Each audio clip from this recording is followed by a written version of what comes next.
എല്ലാവർക്കും മെയ്ദിന ആശംസകൾ നേടാൻ ഈ അവസരം ഉപയോഗിക്കുന്നു. നിങ്ങൾക്കറിയാം, ലോക തൊഴിലാളി ദിനമായിട്ടാണ് മെയ്ദിനം ആഘോഷിക്കുന്നത്. തൊഴിലാളി വർഗ സർവാധിപത്യമൊക്കെ സ്വപ്നം കണ്ട ഒരു കാലഘട്ടത്തിലൂടെ കടന്നുപോയവരാണ് നമുക്ക് മുമ്പേ വന്നവരെല്ലാം. പക്ഷേ ആ സ്വപ്നമെല്ലാം അസ്തമിക്കുന്ന ഒരു കാലഘട്ടത്തിൻ്റെ പടിവാതിൽക്കലാണ് നമ്മൾ എത്തി നിൽക്കുന്നത്. ഈ ദിവസം എല്ലാ വർഷവും ഈ ആശുപത്രിയെ സംബന്ധിച്ചിടത്തോളം വളരെയധികം പ്രാധാന്യമുള്ള ദിവസമാണ്. മാതൃദിനമായിട്ടാണ് നമ്മൾ ആഘോഷിക്കാറുള്ളത്. കഴിഞ്ഞ 8 വർഷമായി സ്ഥിരമായി ഈ പരിപാടിയിൽ പങ്കെടുക്കുന്നതിനും ഒക്കെ എനിക്ക് കഴിഞ്ഞിട്ടുണ്ട്. 2017 തൃശ്ശൂരിൽ വരുന്നത്. അതിനുശേഷമാണ് കൂടുതൽ അറിഞ്ഞത് മാതൃദിനം എന്തുകൊണ്ട് മെയ് 1 നടത്തുന്നു എന്നുള്ളത്. സ്വാമിജിയോടും രുദ്രസ്വാമിജിയോടും ഒക്കെ അന്വേഷിച്ചപ്പോഴാണ് അറിയാൻ കഴിഞ്ഞത്. സ്വാമിജിയുടെ അമ്മ, ഇന്ന് നമ്മൾ കാണുന്ന സദ്ഗുരു ആദിത്യ സ്വരൂപാനന്ദ മഹാരാജ്, അദ്ദേഹം ശ്രീരാം ശർമ്മയായി ഈ ഭൂമിയിൽ ജനിക്കുമ്പോൾ അതിന് ആ അമ്മ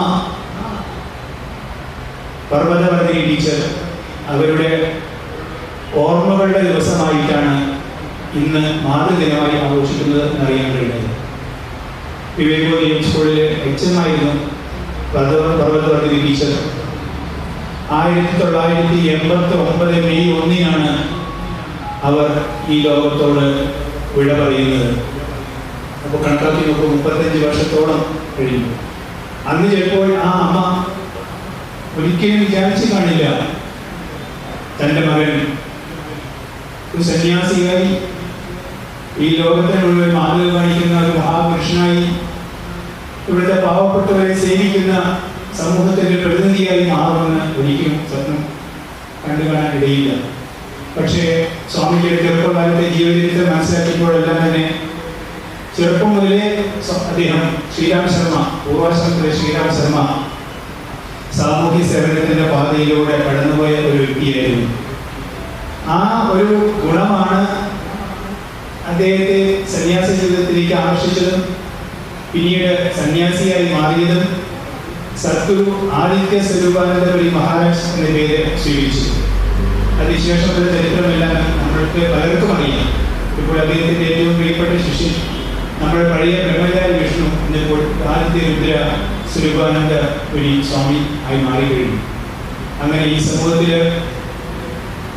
നല്ല ഒരു നേതൃത്വം കൊടുക്കാൻ, ആത്മീയമായി നേതൃത്വം കൊടുക്കാൻ തൻ്റെ മകന് കഴിഞ്ഞതിൽ അവിടെ ഇരുന്നുകൊണ്ട്, എങ്ങോ ലോകത്തിരുന്നുകൊണ്ട് പർവ്വതവർദ്ധിനി ടീച്ചറുടെ ആത്മാവ് ഇപ്പോഴും ചിലപ്പോൾ സന്തോഷിക്കുന്നുണ്ടാവും, അനുഗ്രഹം ചൊരിയുന്നുണ്ടാവും. ആ മകനും നമുക്കെല്ലാവർക്കും അത് യാതൊരു സംശയവുമില്ല. കാരണം അങ്ങനെ ഒരു മകന് ജന്മം കൊടുക്കാൻ കഴിഞ്ഞ അമ്മയുടെ ആത്മാവ് പോലും വെറുതെ ഇരിക്കാൻ യാതൊരു സാധ്യതയുമില്ല. ഈ അവസരമാണ് മാതൃദിനമായി നമ്മുടെ ആശ്രമം കഴിഞ്ഞ വർഷങ്ങളൊക്കെ ആഘോഷിച്ചുകൊണ്ട് വരുന്നത്. ഇന്നും അതേപോലെ തന്നെ ആ ഓർമ്മ ദിനത്തിന് നമ്മളെല്ലാവരും ഒത്തൊരുമിച്ചിരിക്കുന്നു. 35 വർഷത്തെ ആ ഓർമ്മകൾ ഒരുപക്ഷേ സ്വാമിജിയുടെ മനസ്സിലൂടെ പല ഓർമ്മകൾ കടന്നു പോകുന്നുണ്ടാവും. ആ അമ്മയെ പറ്റിയുള്ള ധാരാളം ഓർമ്മകൾ പലപ്പോഴും പല സ്വകാര്യ സംഭാഷണത്തിലൊക്കെ ആ അമ്മയെ പറ്റി സ്വാമിജി പറയാറുണ്ട്, ധാരാളം പറഞ്ഞിട്ടുണ്ട്. പലപ്പോഴും ഇതുപോലെ ചടങ്ങുകളിലൊക്കെ ആ അമ്മയുടെ ഓർമ്മകൾ പങ്കുവച്ചിട്ടുണ്ട്. ഏതായാലും ഇങ്ങനെയൊരു മഹാപുരുഷനെ ജന്മം നൽകിയ ആ മാതാവിൻ്റെ ഓർമ്മകൾക്ക് മുമ്പിൽ നമുക്ക് എല്ലാവർക്കും എഴുന്നേൽക്കുന്നതുകൊണ്ട് ഒരു നിമിഷം മൗനമായി പ്രാർത്ഥിക്കാം.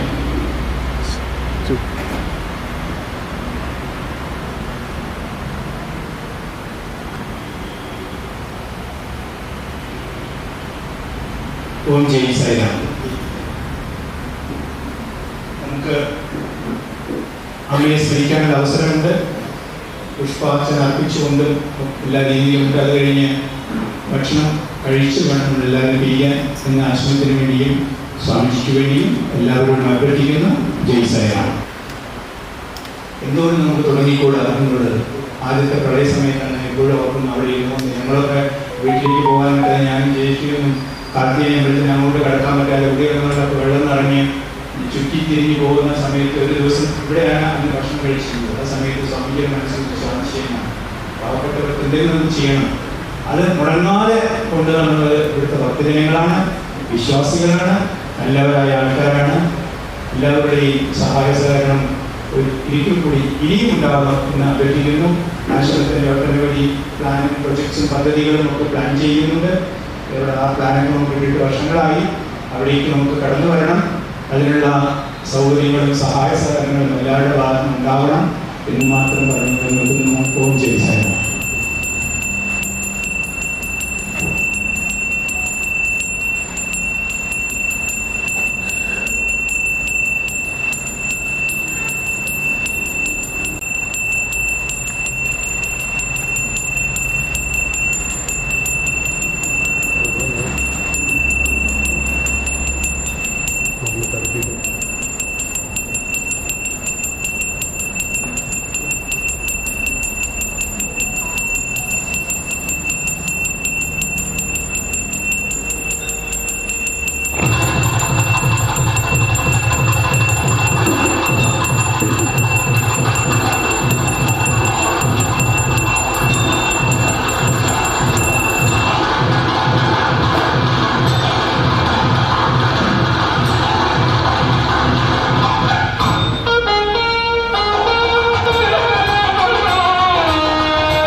तावदीयं प्रसूतिसमये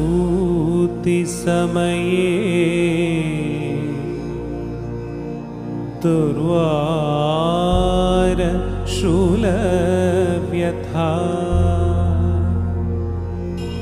नैरुच्यं तनुशोषणं मलमयी शय्या च संवत्सरी एकस्यापि न गर्भभार भरणक्लेशस्य यस्य क्षमो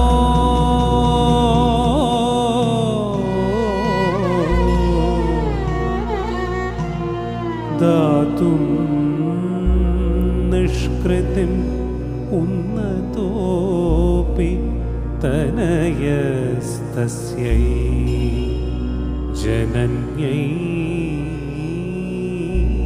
नमः।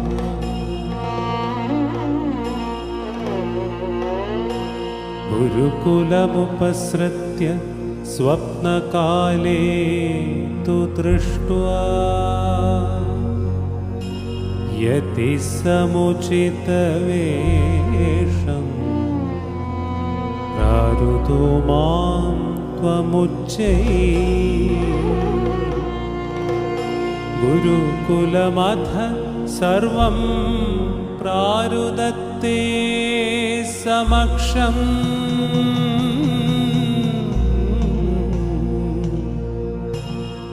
सपदि चरणयोस्ते मातरस्तु प्रणामः।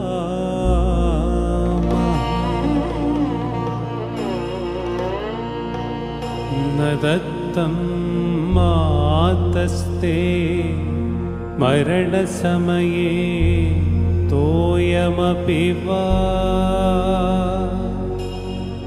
स्वधावानो देया मरणदिवसे श्राद्धविधिना न जप्तो मातस्ते मरणसमये तारकमनुः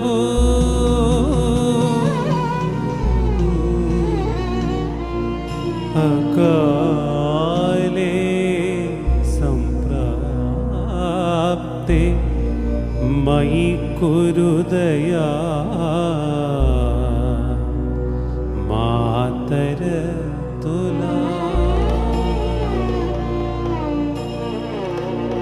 मुक्तामणिस्त्वं नयनं ममेति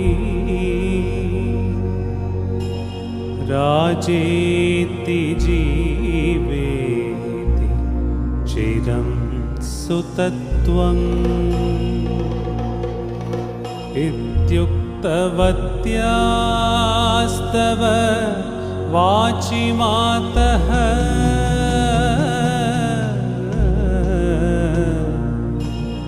ददाम्यहं तण्डुलमेष शुष्कम्।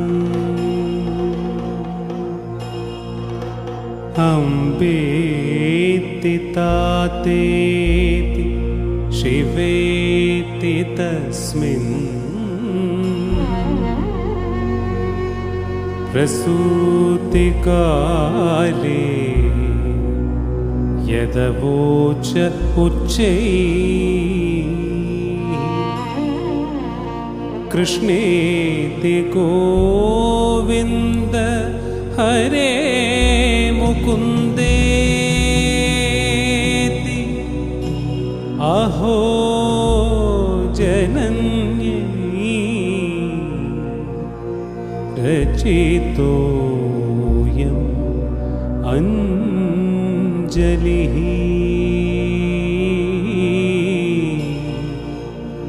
अहो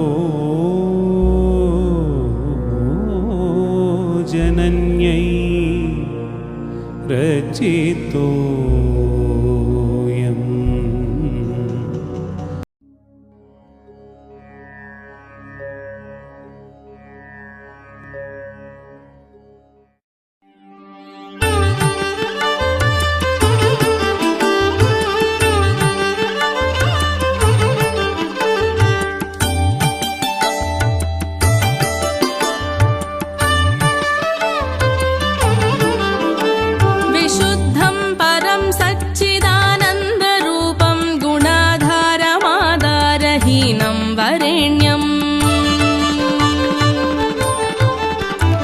महान्तं विभान्तं गुहान्तं गुणान्तं सुखान्तं स्वयं दाम रामं प्रपद्ये।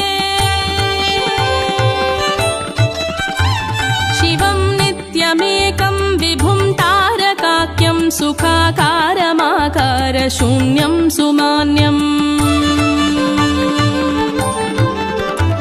महेशं कलेशं सुरेशं परेशं नरेशं निरेशं महेशं प्रपद्ये।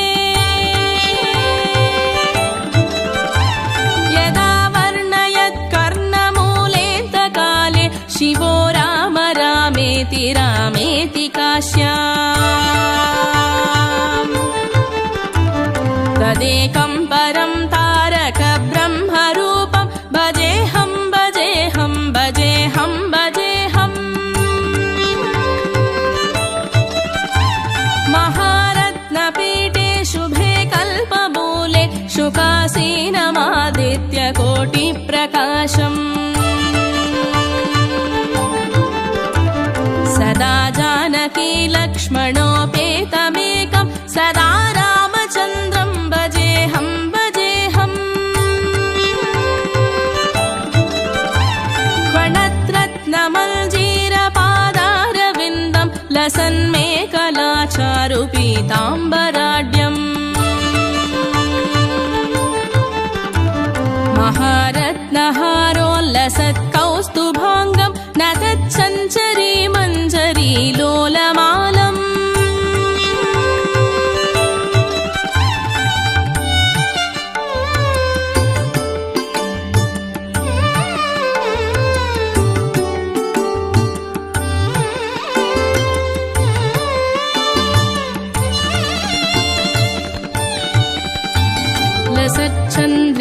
स्मेरशोभादराभं समुद्रत्पतङ्गेन्दुकोटिप्रकाशम्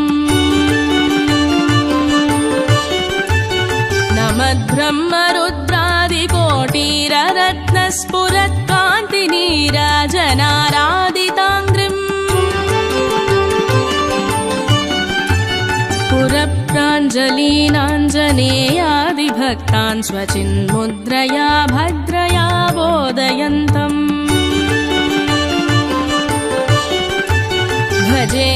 भजेऽहं सदा रामचन्द्रं त्वदन्यं न मन्ये न मन्ये न मन्ये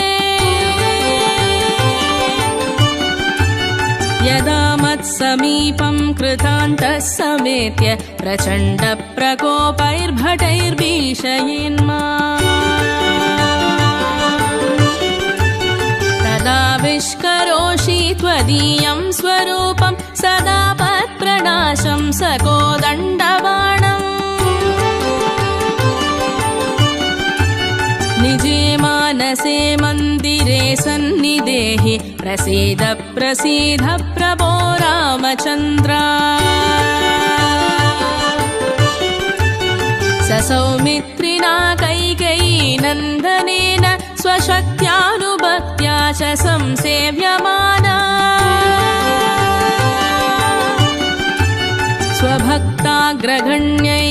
स्वभक्ताग्रगण्यैकपीशैर्महेशै अनेकैरनेकैश्च रामः प्रसीद नमस्ते नमोऽस्त्वीश राम प्रसीद प्रसादे प्रसादि प्रकाशं प्रभो मा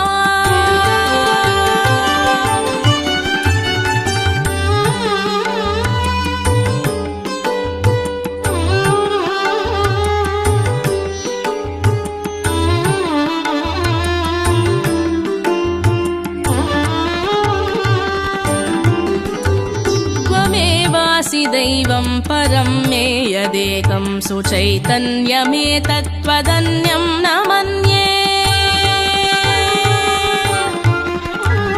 यदो भूतमेयं वियद्वायुतेजो जलापादिकायं चरं चाचरं च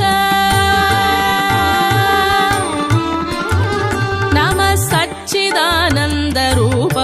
तस्मै नमो देवदेवाय रामाय तुभ्यम् नमो जानकी जीवितेशाय तुभ्यं नमः पुण्डरीकाय ताक्षाय तुभ्यम्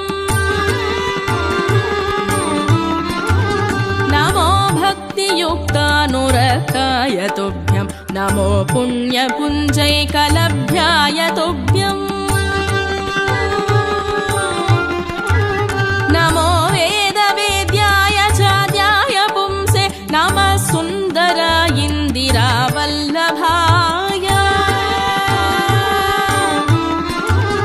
नमो विश्वकर्त्रे नमो विश्वहर्त्रे नमो विश्वभोक्त्रे नमो विश्वमात्रे नमो विश्वनेत्रे नमो विश्वजेत्रे नमो विश्वपित्रे नमो विश्वमात्रे नमस्ते नमस्ते समस्त प्रपञ्च प्रभोग प्रयोग प्रमाण प्रवीण मदीयं मनस्त्वत्पदाद्वन्द्वसेवां विदातुं प्रवृत्तं सुचैतन्यसिद्ध्यै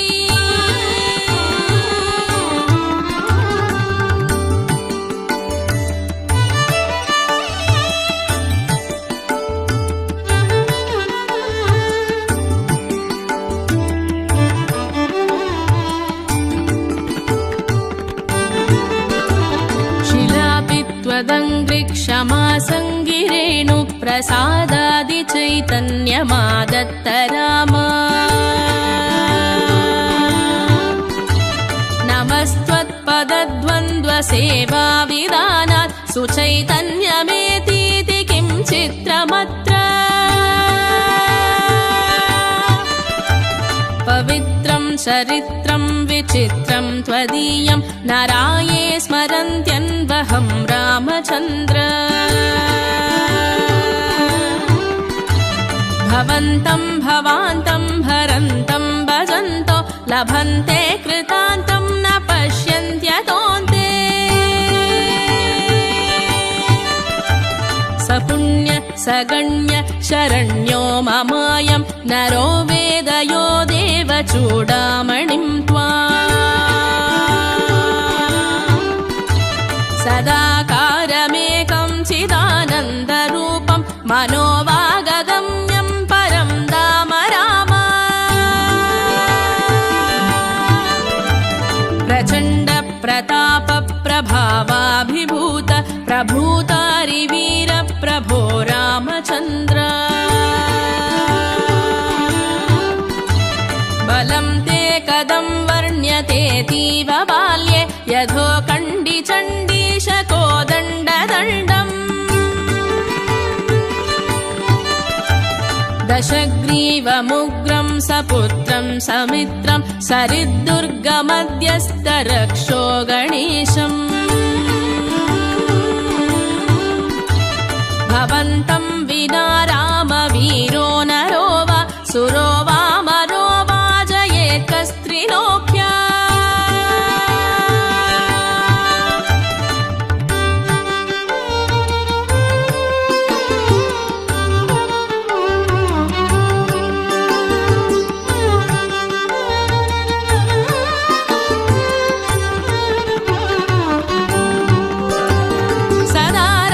रामेति रामामृतं ते सदा राममानन्दनिष्यन्तकन्दम्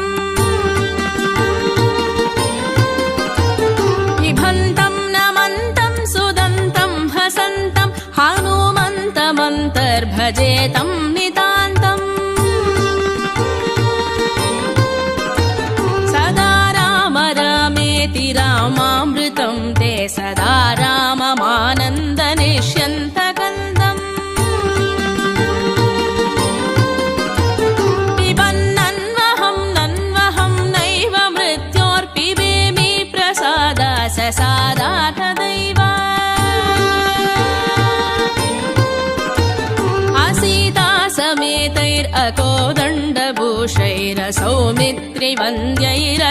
समेतैरकोदण्डभूषैरसौमित्रिवन्द्यैरचण्डप्रतापैः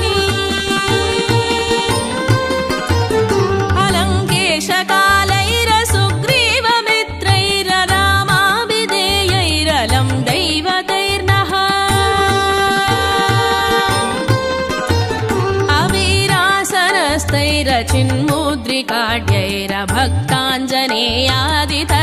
अवीरासनस्तैरचिन्मुद्रिकाढ्यैरभक्ताञ्जनेयादितत्त्वप्रकाशैः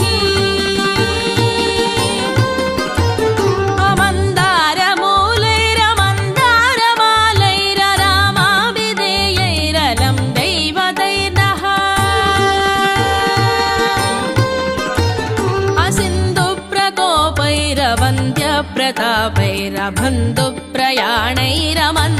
असिन्धुप्रकोपैरवन्द्यप्रतापैरबन्धुप्रयाणैरमन्दस्मितस्यैः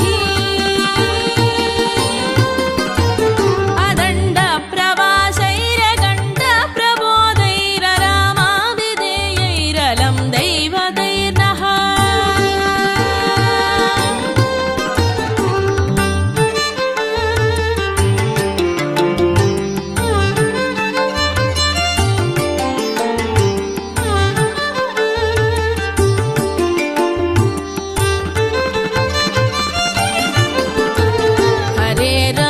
सीतापते रावणारे खरारे मुरारे सुरारे पर्येति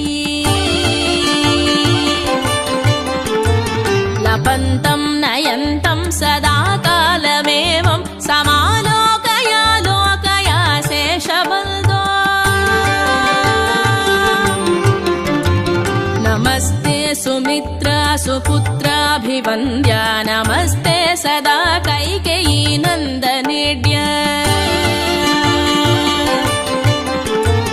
नमस्ते सदा वानराधीशबन्धो नमस्ते नमस्ते सदा रामचन्द्र प्रसीद प्रसीद प्रचण्ड प्रताप प्रसीद प्रसीद प्रचण्डारिकाल प्रसीद प्रसीद प्रपन्नानुकम्पिन् प्रसीद प्रसीद प्रभो रामचन्द्र भुजङ्गप्रयातं परं वेदसारं मुदा रामचन्द्रस्य भक्त्या च नित्यम् पठन् सन्ततं चिन्तयन् स्वान्तरङ्गे स एवं स्वयं रामचन्द्रः सदन्यः भुजङ्गप्रयातं परं वेदसारं मुदा रामचन्द्रस्य भक्त्या च नित्यम् पठन् सन्ततं चिन्तयन् स्वान्तरङ्गे स एवं स्वयं रामचन्द्रः सदन्यः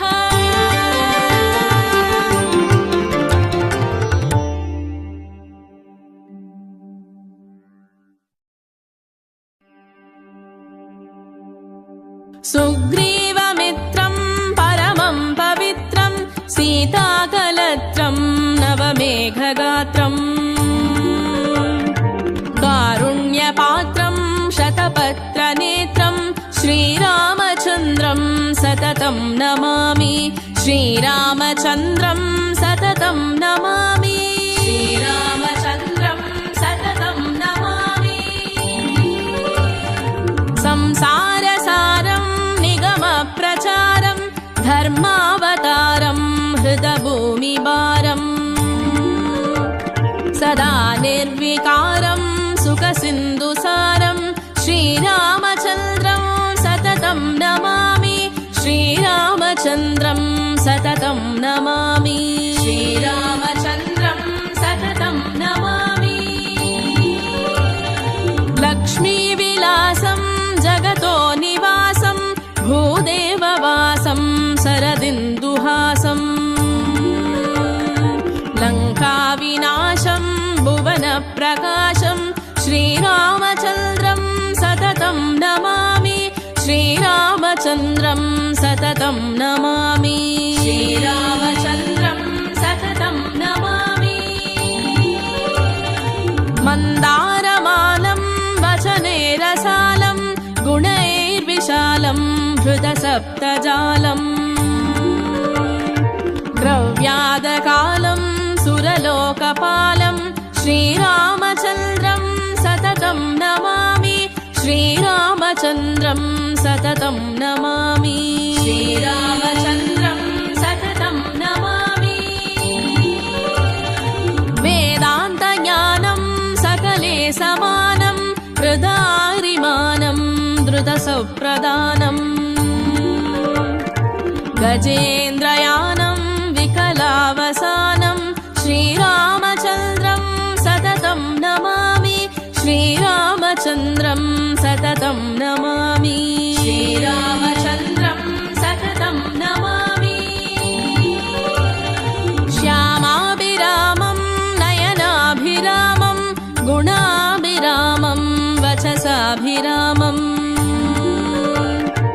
विश्वप्रमाणं कृतभक्तकामं श्रीरामचन्द्रं सततं नमामि श्रीरामचन्द्रं सततं नमामि श्रीरामचन्द्रं सततं नमामि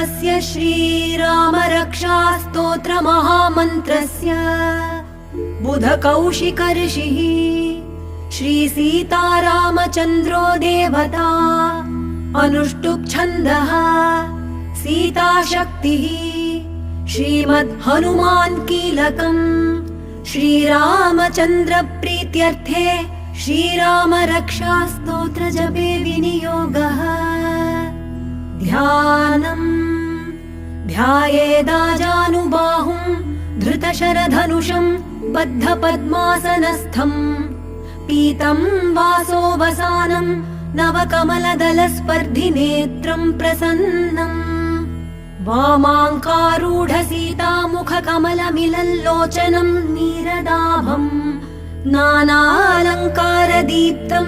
दधतमुरुजटामण्डलं रामचन्द्रम्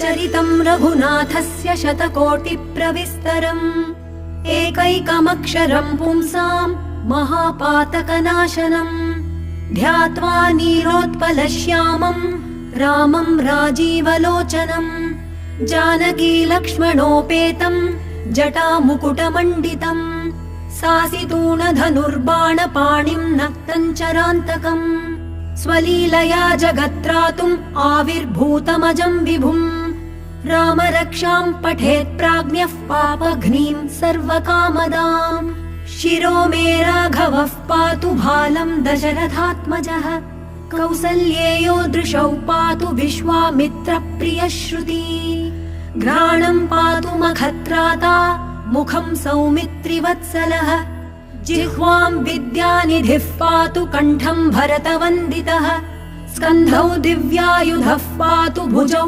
भग्नेशकार्मुकः करौ सीतापतिः पातु हृदयं जामदग्न्यजित् मध्यं पातु खरध्वंसी नाभिं जाम्बवदाश्रयः सुग्रीवेशः कटी पातु सक्थिनी हनुमत्प्रभुः ऊरू रघूत्तमः पातु रक्षः कुलविनाशकृत् जानुनी सेतुकृत् पातु जङ्घे दशमुखान्तकः पादौ विभीषणः श्रीदः पातु रामोऽखिलं वपुः एतां रामबलोपेतां रक्षान् यः सुकृती पठेत् सचिरायुः सुखी पुत्री विजयी विनयी भवेत् पातालभूतलव्योमचारिणश्छद्मचारिणः न द्रष्टुमपि शक्तास्ते रक्षितं रामनामभिः रामेति रामभद्रेति रामचन्द्रेति वा स्मरन् नरो न लिप्यते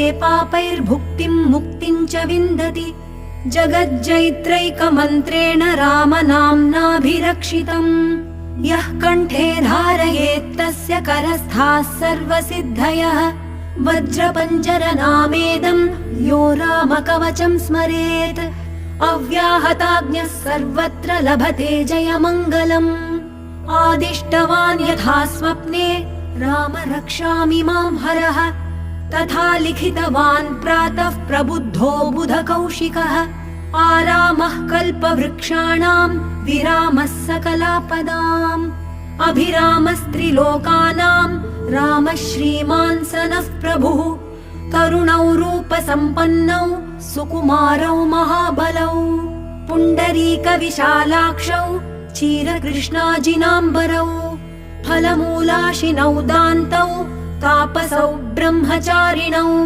पुत्रौ दशरथस्यैतौ भ्रातरौ रामलक्ष्मणौ शरण्यौ सर्वसत्त्वानां श्रेष्ठौ सर्वधनुष्मताम् रक्षः कुलनिहन्तारौ त्रायेतान्नो रघूत्तमौ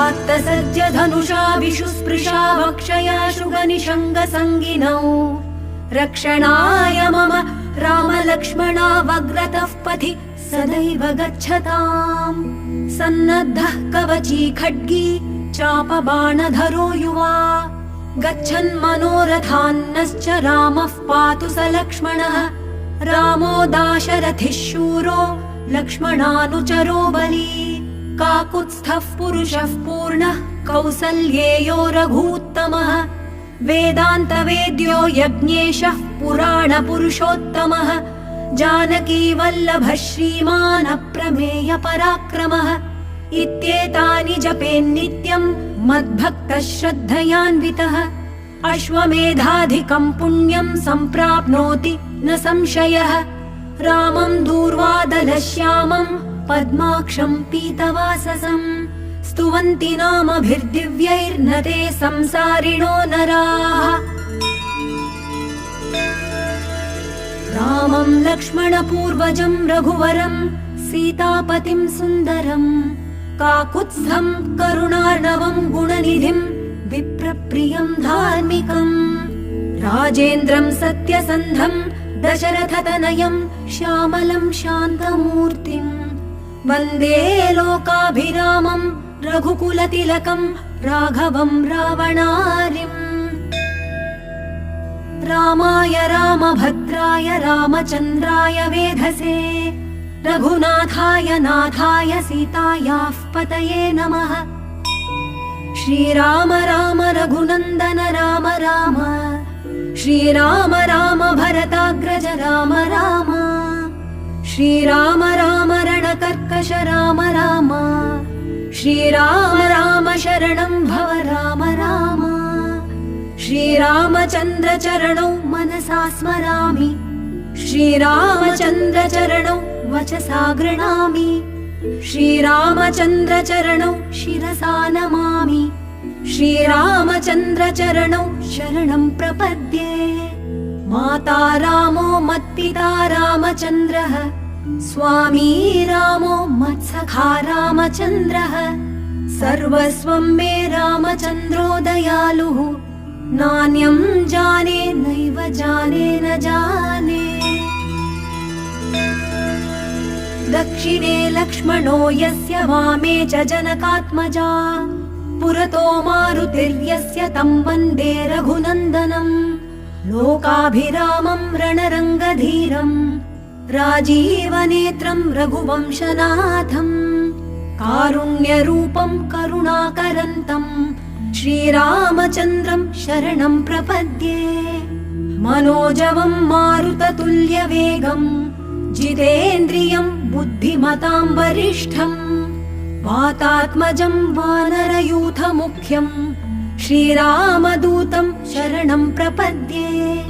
कूजन्तं राम रामेति मधुरं मधुराक्षरम् आरुह्य कविताशाखां वन्दे वाल्मीकिकोकिलम् आपदामपहर्तारं दातारं सर्वसम्पदां लोकाभिरामं श्रीरामं भूयो भूयो नमाम्यहम्। भर्जनं भवबीजानाम् अर्जनं सुखसम्पदां तर्जनं यमदूतानां राम रामेति गर्जनम्। रामो राजमणिः सदा विजयते रामं रमेशं भजे रामेणाभिहता निशाचरचमू रामाय तस्मै नमः। रामान्नास्ति परायणं परतरं रामस्य दासोऽस्म्यहम्। रामे चित्तलयः सदा भवतु मे भो राम मामुद्धर। श्रीराम राम रामेति रमे रामे मनोरमे सहस्रनाम तत्तुल्यं राम नाम वरानने। श्रीराम राम रामेति रमे रामे मनोरमे सहस्रनाम तत्तुल्यं राम नाम वरानने। श्रीराम राम रामेति रमे रामे मनोरमे सहस्रनाम तत्तुल्यं राम नाम वरानने। इति श्री बुधकौशिकमुनिविरचितं श्रीराम रक्षास्तोत्रं सम्पूर्णम्।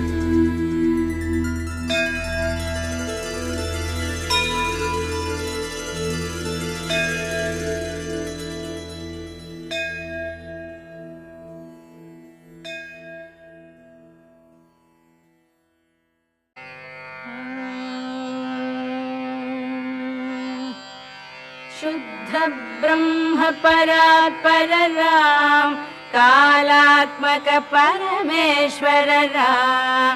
शुद्ध ब्रह्म परात्पर राम कालात्मक परमेश्वर राम।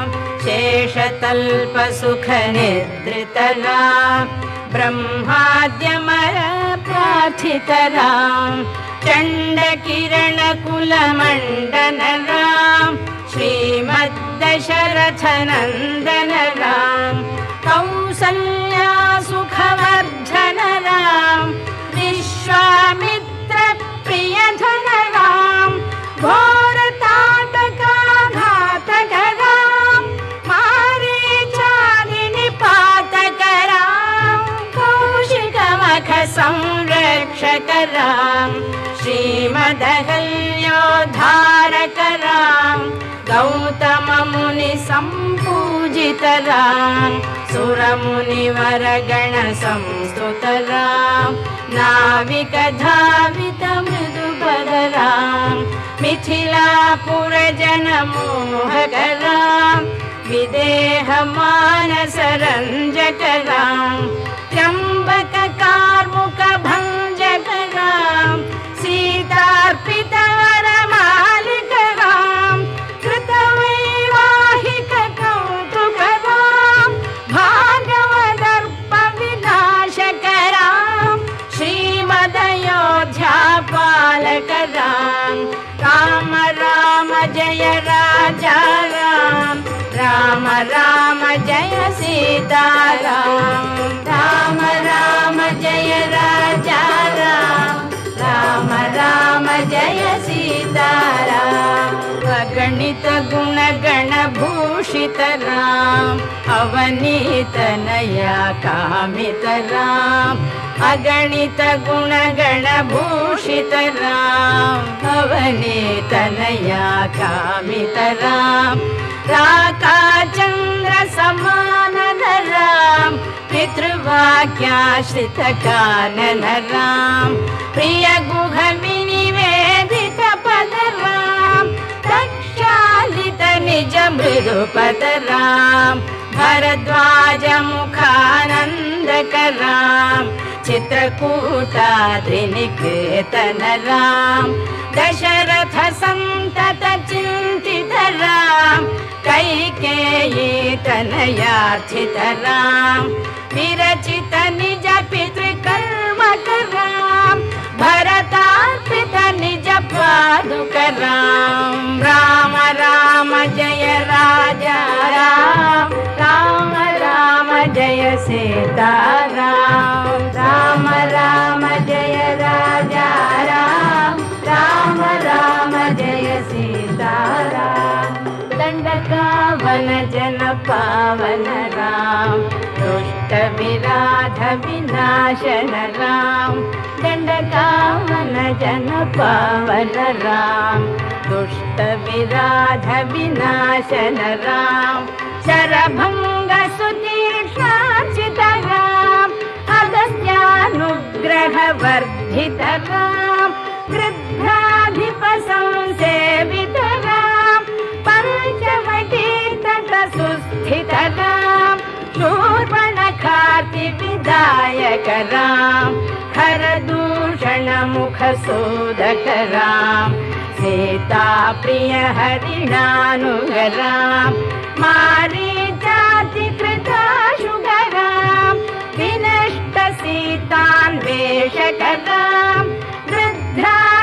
वृद्धाधिपगतिदायक राम शबरी दत्त पलाशन राम कबंध बाहुच्छेदन राम राम राम जय राजा राम राम राम जय सीताराम राम राम जय राजा राम राम राम जय सीताराम हनुमत सेवित निज पद राम नत सुग्रीवाभीष्टदराम हनुमत सेवित निज पद राम नत सुग्रीवाभीष्टदराम धर्मित बालि संहारक राम वानर दूत प्रेषक राम हितकर लक्ष्मण संयुत राम राम राम जय राजा राम राम राम जय सीताराम राम राम जय राजा राम राम राम जय सीताराम कपिवर संतत संस्मृत राम तद्गति विघ्न ध्वंसक राम कपिवर संतत संस्मृत राम तद्गति विघ्न ध्वंसक राम सीता प्राणाधारक राम दुष्ट दशानन दूषित राम शिष्ट हनुमद्भूषित राम काकावनरा कृतचूडामणि दर्शनरा कपिवर वचनाश्वासितरा राम राम जय राजा राम राम राम जय सीताराम राम राम जय राजा राम राम राम जय सीताराम रावण निधन प्रस्थित राम वानर सैन्य समावृत राम रावण निधन प्रस्थित राम वानर सैन्य समावृत राम शोषित सरिदीशार्थित राम विभीषण भयदायक राम पर्वत सेतु निबंधक राम कुंभकर्ण शिरच्छेदक राम राक्षस संग विमर्दक राम अहिमहि रावण चारण राम संभृत दशमुख रावण राम विधिभव मुख सुर संस्तुत राम स्थित दशरथ वीक्षित राम सीता दर्शन मोदित राम अभिषिक्त विभीषण रत राम पुष्पकयानारोहण राम भरद्वाजाभिनिषेवण राम भरत प्राण प्रियकर राम साकेतपुरी भूषण राम सकल स्वीय समानत राम रत्नल सत्पीठास्थित राम पट्टाभिषेकालंकृत राम पार्थिव कुल सम्मानित राम विभीषणार्पित रंगक राम कीशकुलानुग्रहकर राम सकल जीव संरक्षक राम समस्त लोकाधारक राम सकल जीव संरक्षक राम समस्त लोकाधारक राम राम राम जय राजा राम राम राम जय सीताराम राम राम जय राजा राम राम राम जय सीताराम आगत मुनिगण संस्तुत राम विश्रुत दशकण्ठोद्भव राम आगत मुनिगण संस्तुत राम विश्रुत दशकण्ठोद्भव राम सीतालिङ्गन निर्वृत राम नीति सुरक्षित जनपद राम विपिन त्याजित जनक राम कारित लवणासुरवध राम स्वर्गत शम्भुक संस्तुत राम स्वतनय कुशलवनन्दित राम अश्वमेध कृतु दीक्षित राम कालवेदित सुरपद राम आयोध्यक जन मुक्तिद राम विधिमुख विबुधानन्दक राम तेजोमय निज रूपक राम संसृति बंध विमोचक राम धर्म स्थापन तत्पर राम भक्ति परायण मुक्तिद राम सर्वचराचर पालक राम सर्वभवामय वारक राम वैकुण्ठालय संस्थित राम नित्यानन्द पद स्थित राम